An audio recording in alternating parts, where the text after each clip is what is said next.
명 연휴 기간에 주일 예배를 드리고자 나온 여러분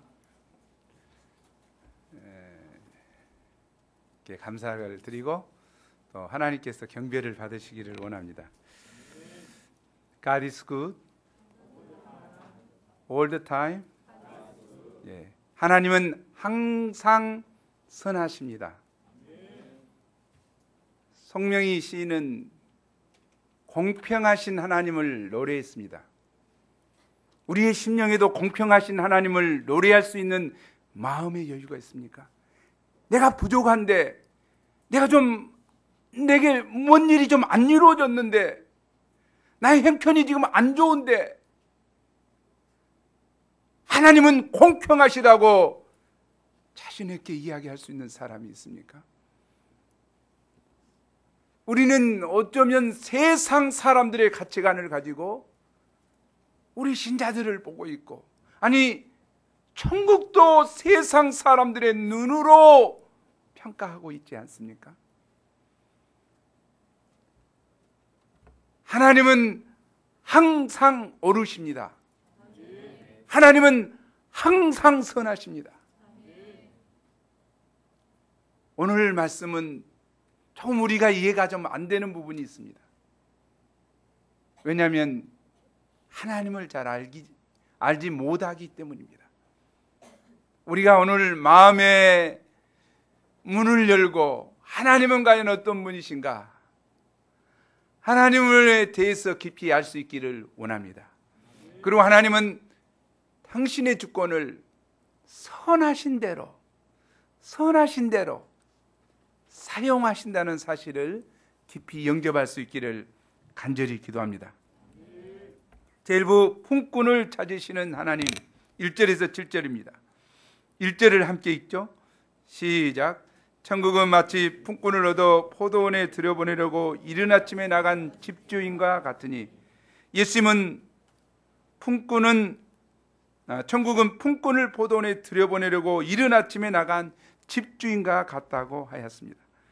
예수님은 천국이 어떤 곳인가를 알려주시기 위해서 장소나 환경이나 조직을 말하지 않으셨습니다. 천국의 주인이신 하나님이 어떤 분이신가를 말씀하십니다. 천국이 어떤 곳인가를 알기 위해서는 하나님이 어떤 분이신가를 잘 알아야 합니다.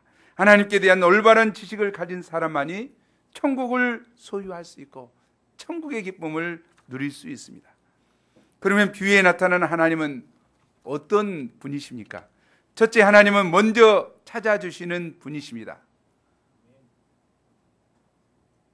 아름다운 포도원을 가지고 있는 한 주인이 있었습니다. 이 포도원은 누구라도 들어가서 일하기만 하면 크고 맛있는 포도를 30배, 60배, 100배 거둘 수 있는 포도원이었습니다.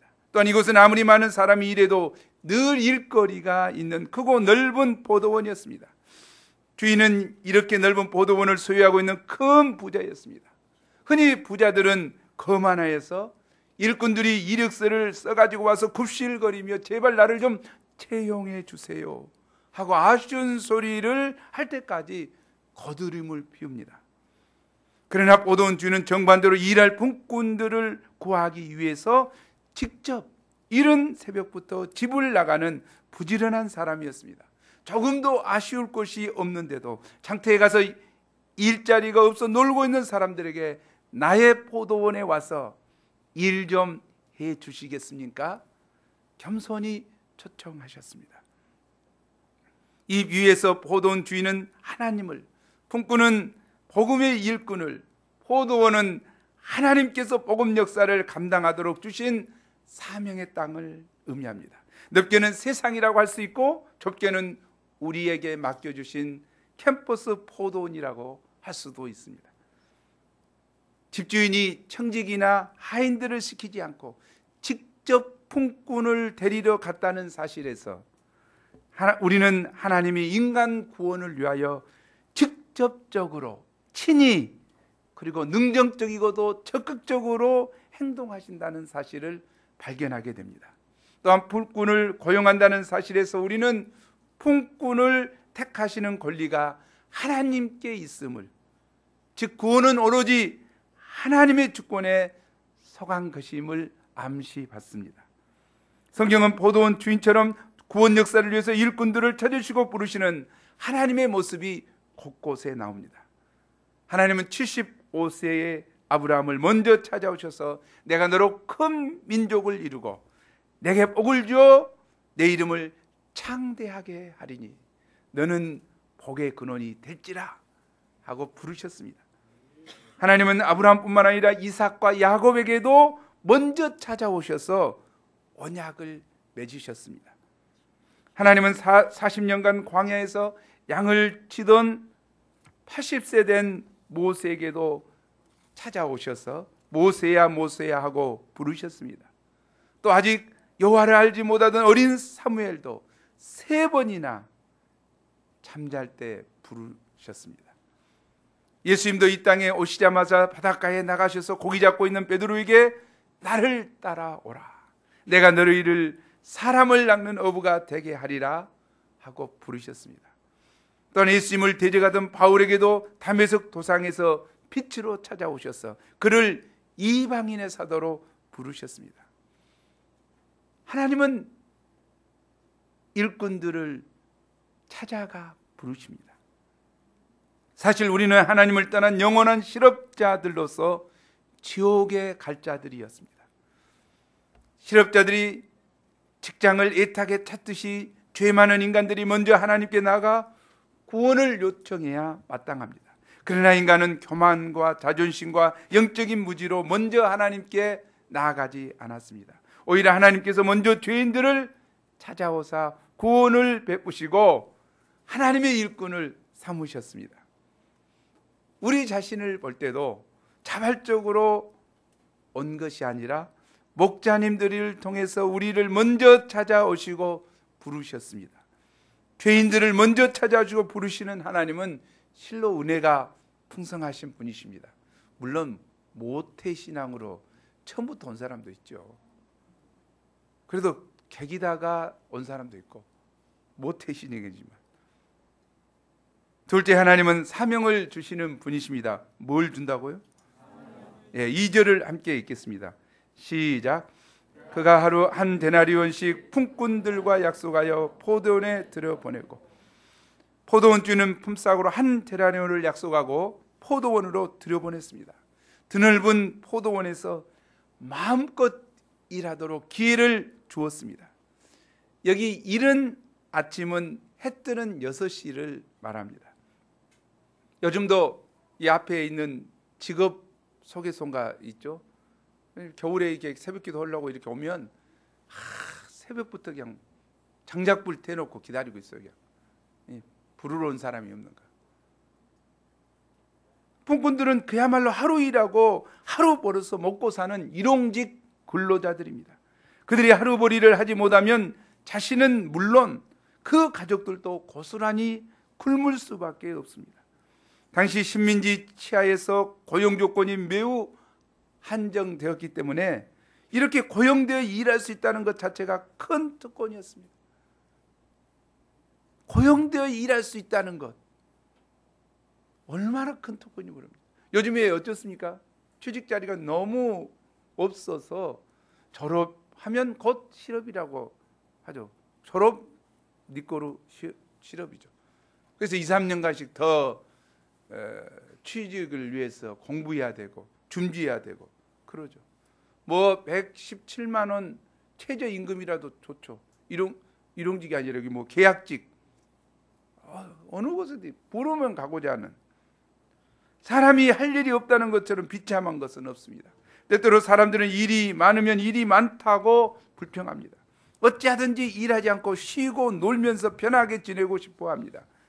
그러나 노는 것도 하루 이틀이지 1년이고 2년이고 아무런 사명 없이 백수처럼 백조처럼 놀아보십시오.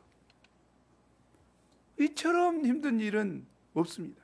사람이 아무 할 일이 없을 때 의욕이 상실하고 인생의 무의미에 시달리게 됩니다. 뿐만 아니라 안일과 방탕한 생활로 폐인이 됩니다. 그래서 직장을 잃거나 명퇴를 당하면, 퇴직을 하게 되면 금방 얼굴이 쭈글쭈글해지고 머리카락이 휘어지고 빨리 죽는다고 합니다. 심지어는 생을 끊는 사람도 있죠. 너무 힘드니까. 사람에게 할 일이 있다는 것은 축복입니다. 아멘. 그런데 자신의 일생을 투자해도 절대로 아깝지 않고 후회하지 않는 사명이 있다는 것은 엄청난 축복인 것입니다. 오늘날 많은 젊은이들이 술과 게임과 정욕과 이런 것에 빠지고 허송세월 부리는 이유가 무엇입니까? 일생 젊음과 정열을 바쳐서 일할 수 있는 사명을 발견하지 못했기 때문입니다.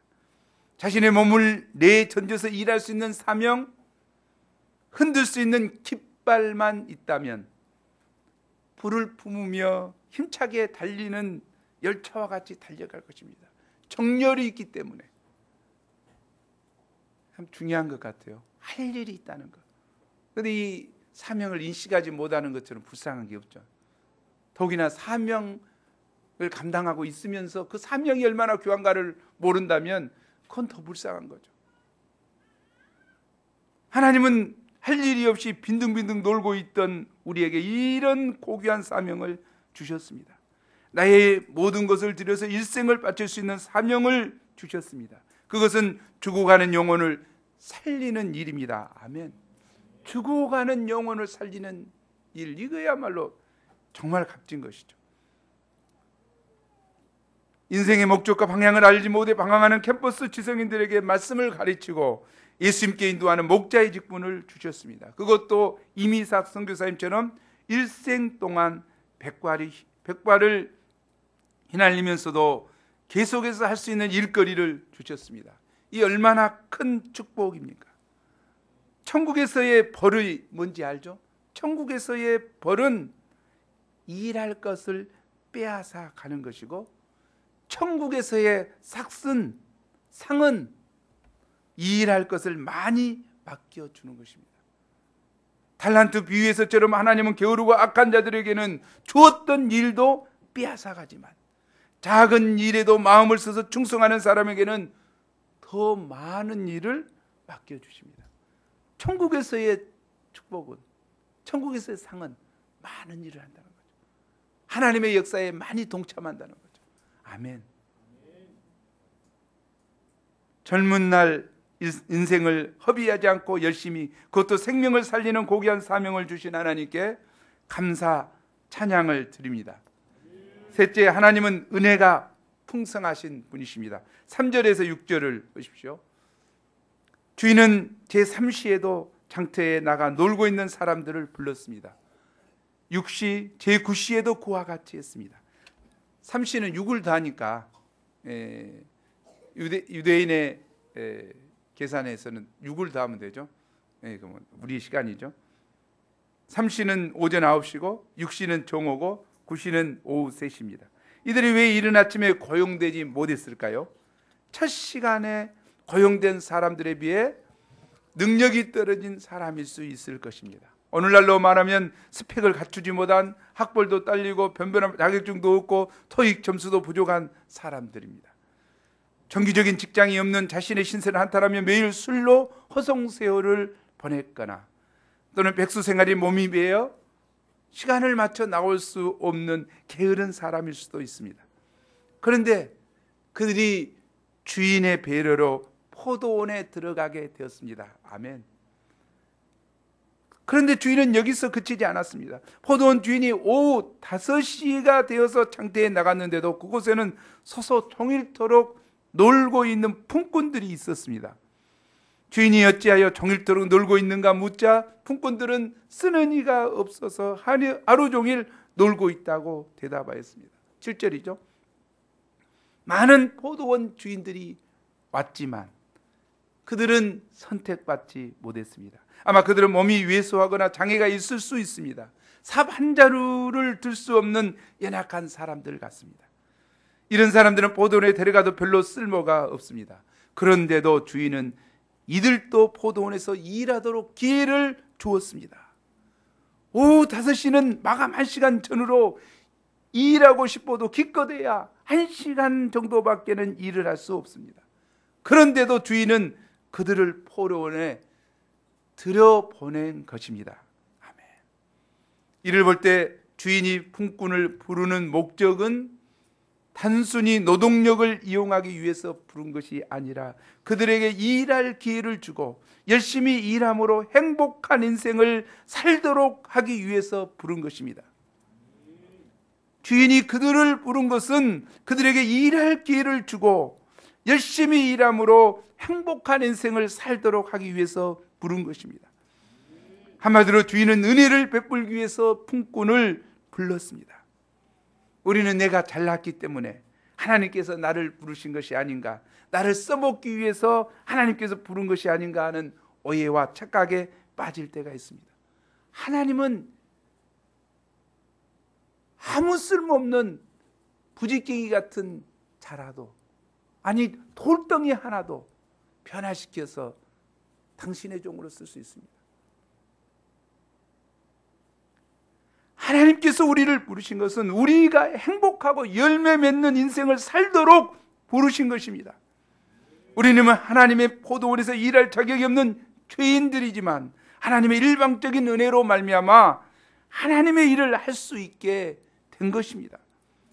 우리가 이걸 알아야 될 것 같아요. 사도 바울도 고린도전서 1장 26절 29절에서 이렇게 말했죠. 한번 참 은혜로운 부분인 것 같아요. 여기에 동의를 하지 않는 부분은 교만한 것이죠. 우리 함께 읽어보겠습니다. 시작.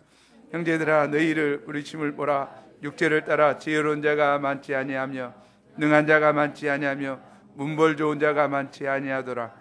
그러나 하나님께서 세상에 미련한 것들을 택하사 지혜 있는 자들을 부끄럽게 하려 하시고 세상에 약한 것들을 택하사 강한 것들을 부끄럽게 하려 하시며 하나님께서 세상에 천한 것들과 멸시받는 것들과 없는 것들을 택하사 있는 것들을 폐하려 하시나니 이는 아무 육체도 하나님 앞에서 자랑하지 못하게 하려 하심이라.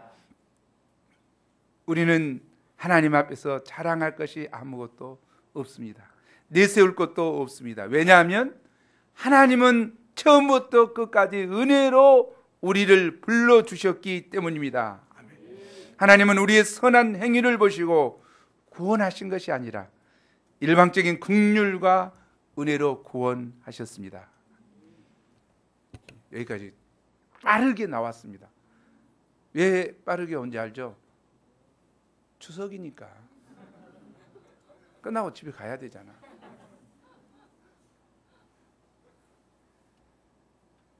제2부 품삯을 지불하시는 하나님, 8절에서 16절이죠.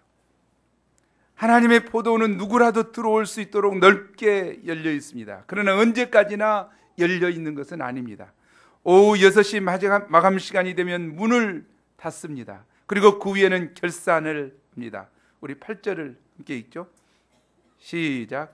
저물매 포도원 주인이 청지기에게 이르되 품꾼들을 불러 나중 온 자부터 시작하여 먼저 온 자까지 싹쓸 주라고 하니, 이것은 보통 임금 지불 방법과 다릅니다. 찬물도 위아래가 있다는 속담처럼 원래는 먼저 온 사람부터 시작하여 나중에 온 사람까지 주어야 합니다. 그런데 청지기는 먼저 온 오후 5시에 온 자들에게 한 데나리온씩 주었습니다. 이는 전혀 기대하지 못한 일이요 그들에겐 대박이었습니다. 정말 기뻤을 것 같아요. 환호성이 터져 나왔을 것입니다.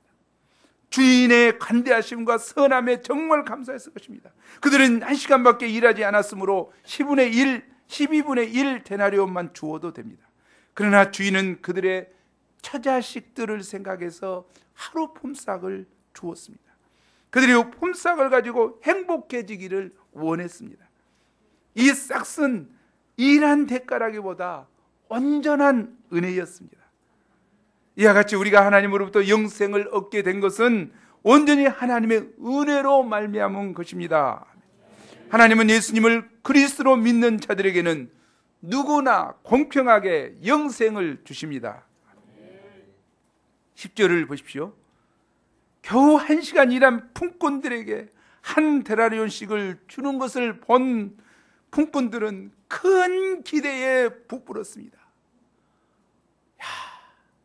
특히나 이른 아침부터 포도원에 와서 일했던 품꾼들은 12시간을 일했기 때문에 10배 이상 일했기 때문에 10데나리온을 받을 줄로 생각했을 것입니다. 그러나 청지기는 늦게 온 사람들이나 일찍 온 사람들 모두에게 동일하게 1데나리온씩을 지급했습니다. 이곳 저곳에서 불평이 터져 나왔습니다. 이럴 수가 있냐고 했습니다. 이것은 경제학적으로 불공평하고 비효율적으로 생각됩니다. 주인은 많이 일한 품꾼에게는 많은 싹을 주고 적게 일한 품꾼에게는 적게 싹을 주어야 합니다. 그래야 품꾼들이 많은 싹을 바라고 열심히 일을 합니다. 일한 만큼 싹을 줘야 그들에게 일할 의욕을 갖게 하고 일한 만큼 싹을 받기 때문에 불평 불만이 없습니다. 그러나 모두에게 똑같이 1데나리온씩을 주자 이른 아침에 와서 열심히 일한 사람들은 불평과 원망이 생겼습니다. 12절 보죠. 우리 마음하고 똑같으니까 함께 읽겠습니다. 시작. 나중은 이 사람들은 1시간밖에 일하지 아니하였거늘 그들을 종일 수고하고 이 종일 수고하고 더위를 견딘 우리와 같겠다. 이 종일 수고했다. 물론 이제 한참 더울 때는 옷을 즐길 수 있는 시간이 있겠죠. 그러지만 어찌 됐든지 제가 어제 벌초하고 왔거든요. 얼굴이 좀 탔죠. 10시 반까지는 햇빛이 가려 있어갖고 할만하더라고. 아니 그 뒤로부터는 그냥 하니까 내가 1시 38분까지 했는데 기억에 났어. 오늘 주일 말씀에 써먹으려고. 아이고 이게 도저히 일을 할 거 좀 더 있는데 내가 한 건 뭔 일이 있겠습니까? 벌초하지만 이미 벌초는 다 해놨고 긁는 거 있잖아요. 그것만 하잖아요. 왜 웃어? 아무것도 아니라고 생각해? 해봐라고. 얼마나 긁는 게 힘든가. 비가 와가지고 일주일 전에 이렇게 해놨는데 비가 와가지고 딱 땅에 붙어있는 그놈 긁어봐봐. 우리 선산이 800평이에요. 800평. 나 팔아보고 싶어 진짜. 없애보고 싶어. 이게 우리 어머니하고 어제 이야기했어. 평토장으로 하고 없애본다고. 일해봐 진짜. 아니 그래서 조금 남았는데 그건 남기고 왔다니까.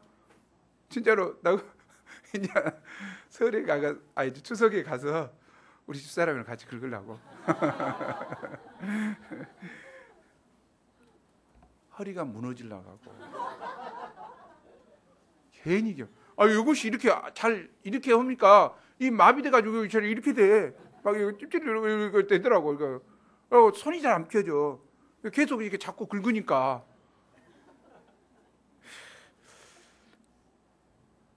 그런데 여기는 얼마나 그랬겠어요.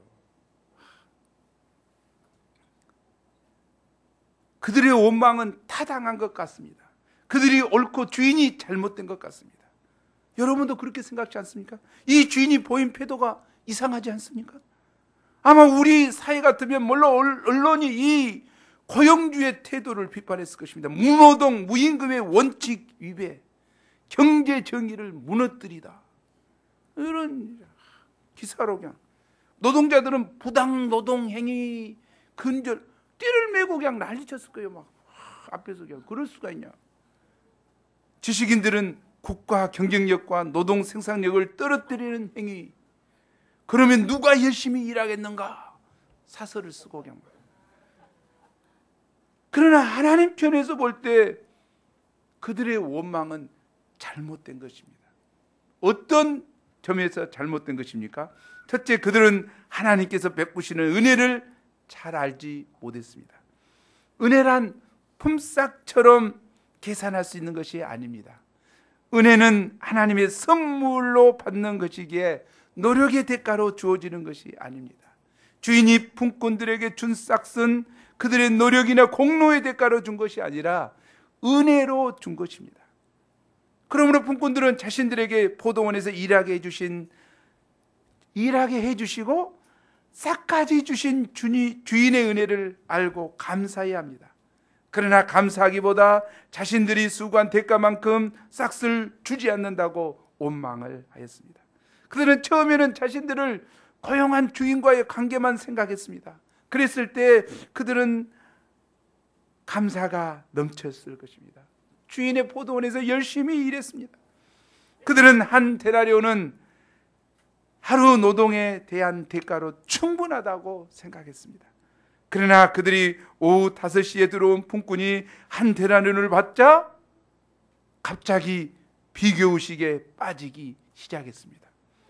그들은 하루 종일 떼약볕 아래서 일한 자신들과 해지기 전 서늘할 때 1시간밖에 일하지 아니한 사람과 똑같이 대우해 주시는 주인이 영접되지 않았습니다. 그들은 자신들이 얼마나 많이 일했는가, 얼마나 고생했는가에 집중하게 되었습니다. 이것이 중요한 것 같아요. 자신들이 얼마나 많이 일을 했는가, 얼마나 고생했는가에 집중하게 됐다는 거죠.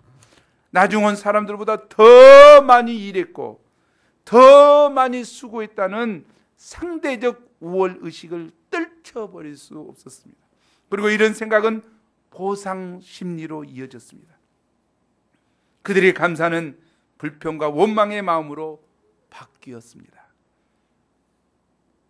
사도 바울이 복음을 전했습니다. 어떻게 전했습니까? 유대인이나 이방인이나 누구나 똑같이 오직 믿음으로 의롭게 된다고 가르칠 때 이방인들 어쩌습니까? 환영했죠. 진짜 복음이다. 그러나 유대인들은 어쩌습니까? 받아들일 수 없었습니다. 유대인들은 하루 종일 일한 품꾼처럼 평생 율법을 지키고자 애썼습니다. 매주 금식했습니다. 율법을 지키고 죄짓지 않고자 평생을 몸부림쳤습니다.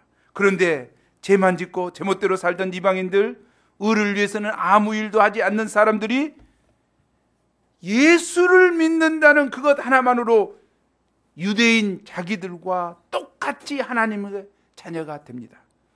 하나님의 나라에 들어가서 하나님 나라의 모든 것을 누린다고 하는 것은 절대 받아들일 수 없었습니다.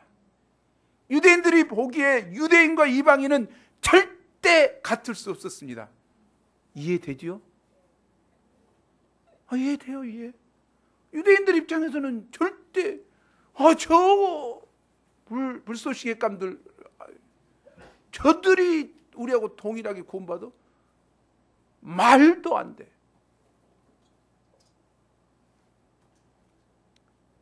그런데 우리 신앙 공동체 안에서도 이런 원망이 있을 수 있습니다. 동일한 원망이죠. 20, 30년간 헌신한 나와 죽기 직전에 예수님을 믿은 십자가상의 강도는 결코 같을 수 없다는 생각이죠. 말도 안 돼. 어떻게 그래? 죄만 짓다가 십자가상에서 예수님 믿었는데 구원받고 나하고 동일하게 안 돼. 11조, 성교헌금, 감사헌금 등 많은 헌금을 했는데 가끔 11조도 안 하면서 감사헌금만 조금 냈던 사람과 같이 되어온 것 같은 모습이 보이면 불평이 생기지요. 내가 먼저 센터에 나왔는데, 아니 그것도 나는 풀타임 생활까지 했는데 나보다 후에 나온 분이 어떻게 먼저 결혼할 수가 있어?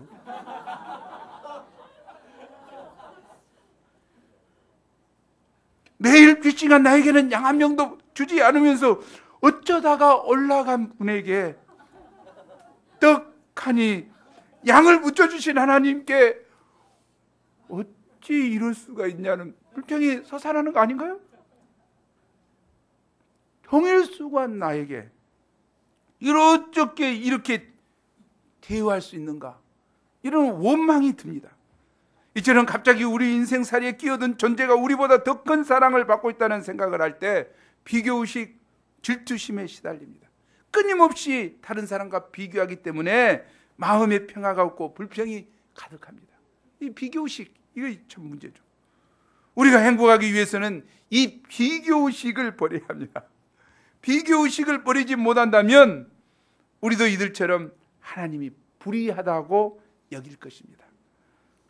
자기 인생을 스스로 비참하게 만들고 말 것입니다. 사도 바울은 복음을 전하기 위해서 많은 고생을 하였습니다. 줄이고 목마르고 헐벗고 매맞고 정처 없이 떠도는 생활을 하였습니다. 그는 모든 사도보다 더 많은 수고를 하였고 더 많은 일을 하였습니다.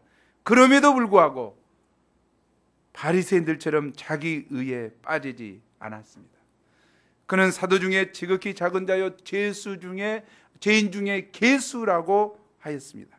그러면서 나와 나의 나된 것은 하나님의 은혜로 된 것이니 내게 주신 그의 은혜가 헛되지 아니하여 모든 사도보다 더 많이 수고하였다고 고백하였습니다. 사도 바울처럼 우리가 받은 하나님 은혜를 잘 안다면 우리는 결코 불평하고 원망할 수 없습니다. 다만 하나님께 감사할 따름입니다. 사람들이 비교하고 시기하며 불평하고 원망하는 것은 은혜를 잘 모르기 때문이요, 하나님의 기쁜 은혜의 세계로 들어가지 못했기 때문입니다. 이해된가요? 이해되면 경지에 이른 거예요. 이해 안 되면 한참 멀었어. 성경을 보면 자명합니다. 하나님께서 누구를 더 많이 사랑하는가 주목하고 비교의식에 시달리다가 망한 사람이 많습니다. 가인은 하나님께서 아벨과 그의 제사를 받으시는 것을 보고 아벨을 시기하다 살인죄를 저지릅니다. 사울 왕은 하나님이 함께 하시는 다윗을 보고 부하임에도 불구하고 경쟁심과 시기심으로 죽이려 하며 악령에 시달리다가 패망의 길을 걷습니다. 바리새인들은 죄인들과 이방인들에게 은혜를 베푸시는 예수님으로 인해 시기심에 시달립니다. 그러나 우리가 하나님을 제대로 안다면 결코 시기하지 않습니다. 하나님은 한없이 은혜로우시고 자비로우신 분이십니다. 하나님은 우리 각 사람을 사랑하시되 최고로 사랑하시고 최고의 은혜를 베풀어 주십니다. 우리가 영의 눈이 안 떠져서 그래요. 우리 영의 눈이 떠야 돼요. 그럼 내게 베푼 은혜가 얼마나 큰가를 알 수 있습니다. 그럴 때 다른 사람이 은혜 받는 것을 시기하지 않고 함께 기뻐하고 나에게도 이런 풍성한 은혜를 주시는 하나님을 믿고 감사할 수 있습니다. 둘째, 그들은 포도원에서 일하는 것 자체가 얼마나 큰 축복인지 알지 못했습니다. 정말 포도원에서 일하는 것 자체가 얼마나 큰 것인가. 똑같이 그들이 원망하는 마음을 자세히 살펴보면 똑같은 품삯을 받는다면 실컷 죄 지으면서 방황하다가 늦게 부름받는 것이 더 낫다는 생각이 그들에게 있습니다. 우리에게도 있는 것 아닌가요? 마치 누가복음 15장에 나오는 큰아들처럼 하나님의 일을 하는 것을 축복으로 생각하지 않고 중노동으로 생각합니다. 그들에게는 영적인 가치관이 없습니다. 그들에게는 거룩한 소원이 없습니다. 우리 가운데도 이런 마음을 가진 사람들이 있죠. 어떤 분은 1학년 때부터, 그것도 신입생 건강검진 때부터 목사님을 만나서 성경 공부를 하였기 때문에 이것이 때로는 자기 의가 됩니다. 그러나 다른 한편으로는 세상에서 죄도 못 짓고 연애도 못 해봤다는 손해의식도 있습니다. 정말 어떤 사람을 보면 죄 짓고 왔다고 뜨겁게 주님을 만나고 소감도 은혜롭게 쓰고 신앙도 뜨거운 것 같고 그러면 모태신앙이나 일찍 왔던 사람 마음이 막 요동합니다. 나도 갔다 와야 되는 거 아닌가? 죄 좀 지어보고 와야지 지금. 그런데 사실은 일찍부터 하나님의 부르심을 받고 하나님의 포도원에서 일하는 축복이 얼마나 큽니까? 일찍부터 하나님 포도원에서 일하게 되면 금쪽 같은 인생을 허비하지 않습니다. 2번 사는 인생이 아니에요. 한 번뿐인 인생이에요. 이것을 죄 짓는 데 쓰겠어요? 주와 복음을 위해서 쓰는 것, 이거야말로 엄청난 축복인데 우리가 죄 짓는 시간에 썼던 것은 무로하고 하나님 없으고 그것은 인생을 안 산 것으로 해주고 하나님이 이 그대로 사는 인생 남겨둔 거 아니다니까. 인생은 동일하다 이 말이야. 라이프 타임은 동일해요. 내게 주어진 타임은 동일한데 거기서 죄 짓는 이것 시간은 허송세월이에요. 그건. 하나님 편에서 볼 때 자기한테는 즐거울란가 몰라도 괴로운 시간이에요. 선한 일을 통해서 인생의 아름다운 열매를 맺을 수 있는 그 시간, 이 아름다운 시간을 왜 못 즐겼다고 생각하냐고. 하나님께서 우리는 인생의 청지기로서 인생을 아름답게 가꾸고 많은 열매를 맺어야 할 책임이 있습니다. 에베소서 2장 10절은 말합니다. 중요한 말씀이죠. 에베소 2장 10절 함께 읽겠습니다. 시작. 우리는 그가 만드신 바라 그리스도 예수 안에서 선한 일을 위하여 지으심을 받은 자니 이 일은 하나님이 전에 예비하사 우리로 그 가운데서 행하게 하려 하심이라. 우리는 하나님의 창조물이죠. 그리스도 예수 안에서 선한 일을 위해서 지으심을 받았다. 선한 일을 위해서 우리는 지으심을 받았다. 이 인생 목적이 분명한 거예요. 이 목적을 쫓아 살아가는 게 중요하죠. 우리는 하나님께서 주신 인생을 가지고 선한 일을 하기에 힘써야 합니다. 똑같은 인생을 살면서 어떤 사람은 제 열매만 맺다가 인생을 마치는 사람이 있습니다. 또 어떤 사람은 일찍부터 예수님을 인격적으로 만나고 많은 하나님의 일을 하다가 간 사람도 있습니다. 어떤 사람이 정말 영적인 눈이 열렸다면 귀한가요? 죄만 짓다가 진젠도르프 백작 알죠? 모라비안 운동의 지도자였던 그 사람은 6살 때, 아니 9살 이전에 일기장에다가 나는 단 한 가지 열망밖에는 없다. 그것은 오직 예수님뿐이다. 열등감 우리가 확 느끼네. 9살 때 서부 인도에 관한 선교 보고서를 읽고 예수 그리스도의 복음을 전 세계에 전파하는 것을 자기 생애의 목적으로 삼았다 이 말이에요. 9살 때. 와. 10살 때부터 프랑키가 설립한 학교에서 공부하면서 겨자씨 모임을 결성해서 5명의 친구들과 세계 선교를 위해서 기도했어요. 친구들의 신앙 상담을 해주고 10살 때. 마리아 몇 살이야?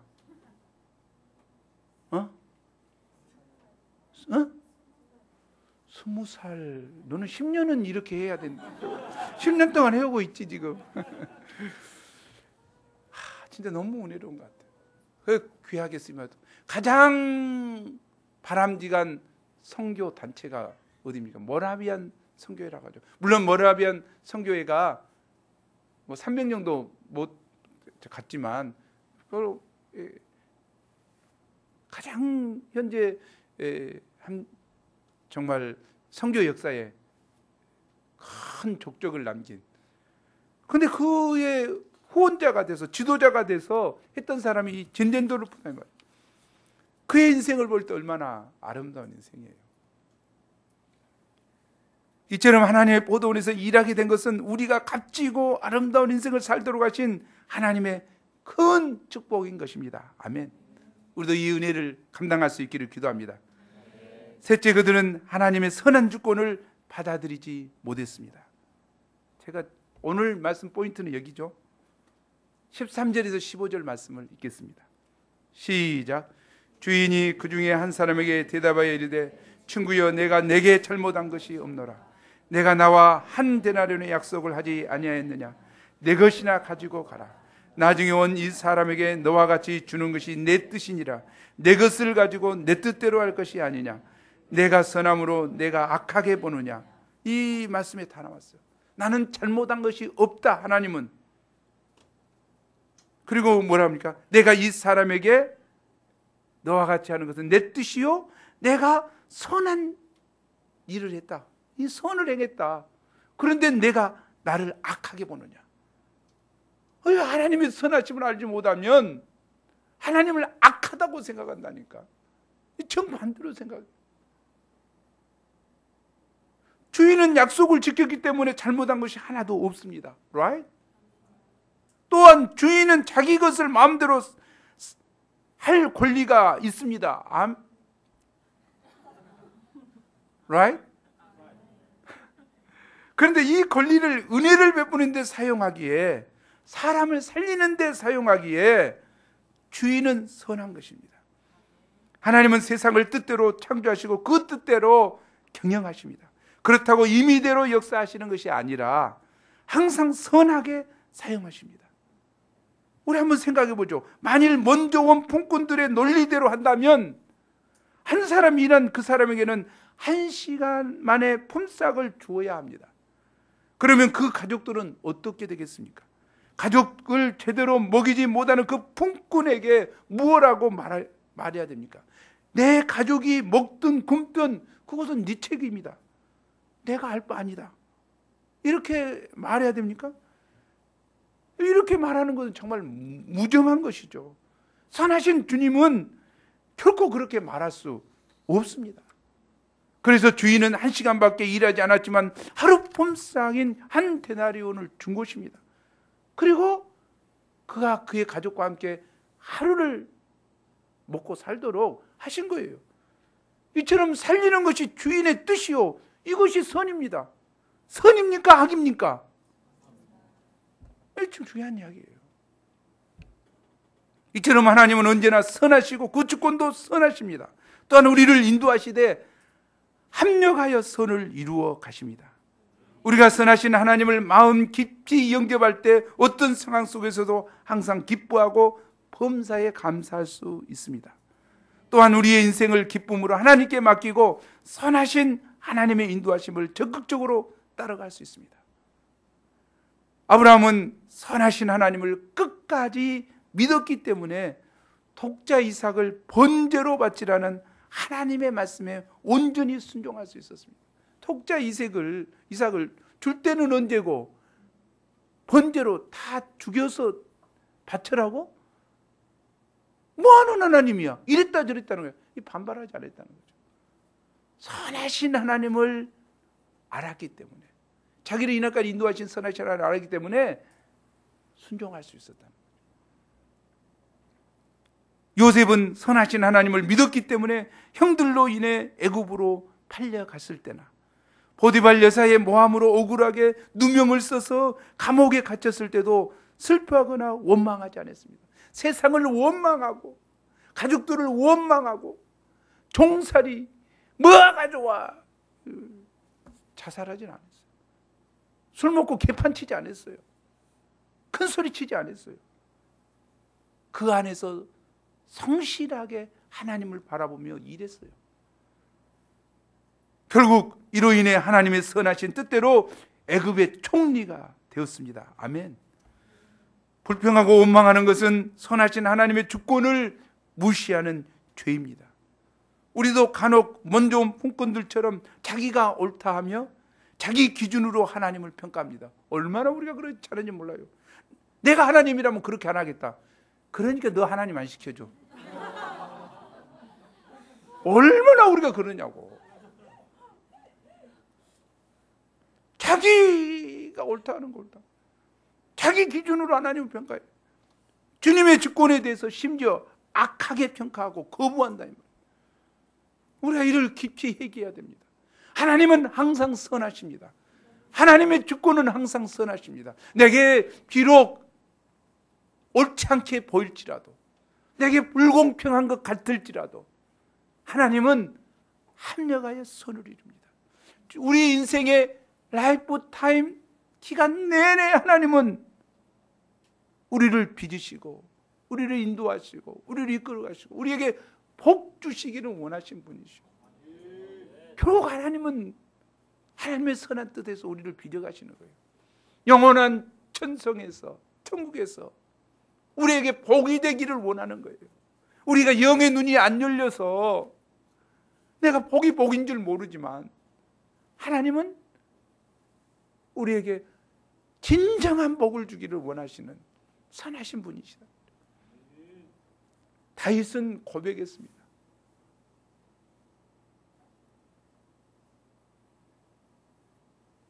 10천 23천에서 고백했죠. 우리 혜정 목자한테 줬던 그의 선하심과 인자하심이 내 평생에 따르리니 내가 그의 집에 영원히 가라. 하나님은 선하다. My goodness, my mercy. 하나님의 선하심과 자비하심이 평생에 자기를 따를 거라고 생각. 여러분도 그렇게 믿습니까? 하나님의 선하심과 자비하심이 내 평생에 따른다고 믿고 있습니까? 목자 되신 하나님께서 내게는 선을 행하시고 내게 자비를 베푸시고 내 평생 동안에 그걸 확신합니까? 여호와는 나의 목자시니 내게 부족함이 없다고 고백한 다윗은 하나님의 선하심과 자비하심을 평생 따르는 것을 확신했다니까요. 그리고 주님의 집에 영원히 거하겠다고 했어요. 어째 우리 마음이 이랬다 저랬다. 하나님 왜 마음에 들었다 안 들었다 해요? 선했다 하겠다 해요? 그럽니까? 우리가 잘 모르는 게 그러죠. 다윗은 알았죠. 사망의 음침한 골짜기에 다닐지라도 해를 두려워하지 않았던 것은 그의 막대기와 지팡이가 나를 안위했기 때문에 막대기로 때로는 때리고 지팡이로 건져내기도 하고 하셨지만 그의 선하심이 있다는 거예요. 그의 자비가 내게 있다는 거예요. 인자심이 내게 있다는 거예요. 우리 힘들고 어렵습니까? 하나님께 맞을 때 힘들고 어렵죠. 그러나 그것이 하나님의 선하신 간섭이었다는 것을 깊이 영접해야 되겠습니다. 주님의 주권에 대해서 심지어 악하게 평가하며 거부하는데 우리 이 심령 깊이 정말 회개해야 돼요. 예수님은 결론적으로 말씀하십니다. 16절이죠. 우리 함께 읽죠. 시작. 이와 같이 나중된 자로서 먼저 되고 먼저 된 자로서 나중되리라. 먼저 되고 나중되는 것은 시간상의 개념이 아니라 하나님과의 관계성의 깊이에 따라 달라집니다. 이 중요한 이야기예요. 하나님과의 관계성의 깊이. 벌써 내가 5년 됐네. 그거 중요하지 않아요. 얼마나 깊이 하나님을 아는가. 오늘 말씀 같은 뭐예요? 하나님은 항상 선하시다. 이것을 가지고 있는 사람, 내 인생에 있어서 나와 하나님과 관계에 있어서 하나님은 내게 항상 선하시다. 선을 베푸시기를 원하신다. 내가 어떤 형편에 있든지 간에 그분은 선하시다. 이것을 깊이 간직하고 알고 있는 사람, 그것이 중요하다는 거죠. 그것이 먼저 된다는 거죠. 그것이 끝까지 가지고 있으면 먼저 된 자요, 하나님이 기뻐한 자라는 거죠. 나중되지 않는다는 거죠. 버림받지 않는다는 거죠. 우리가 다시 한번 이 말씀을 통해서 하나님과 나와의 관계성에 있어서 선하신 하나님의 주권을 심령 깊이 영접하기를 간절히 기도합니다. 우리 15절 말씀 읽고 마치죠.